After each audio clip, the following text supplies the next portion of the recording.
Este 8-at mutat az óra, búcsúzik az M2 gyerekcsatorna. Gondoljátok csak át, hogy mennyi csodás dolog történt ma veletek.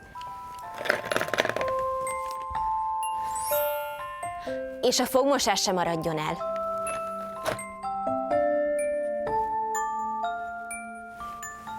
Én minden este eltervezem, holnapra milyen ruhát válasszak magamnak.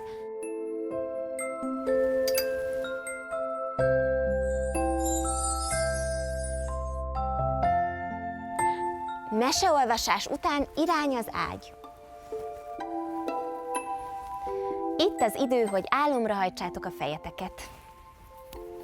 Hiszen holnap reggel új kalandok várnak, és mi is számítunk rátok.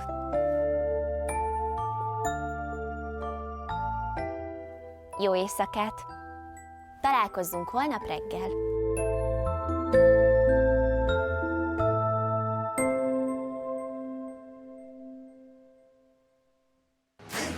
Itt az M2 Petőfi TV esti műsorfolyama, ahol elhozzuk neked a hazai könnyű zene legfrissebb csillagait, aktuális kedvenceit és legendáit a legkülönfélébb műfajokban.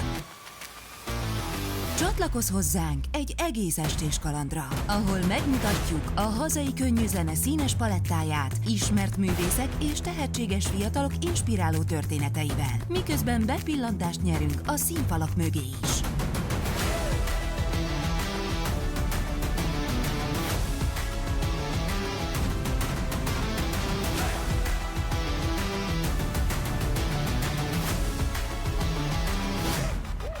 Ha egy kis pörgésre vágysz, de a tolongást szívesen kihagynád, akkor kapcsolj ránk!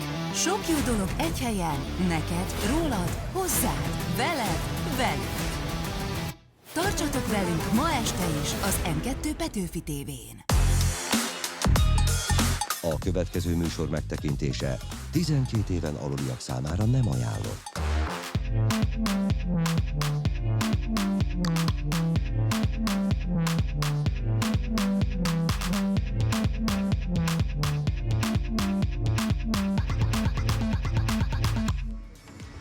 Sziasztok, szép estét kívánunk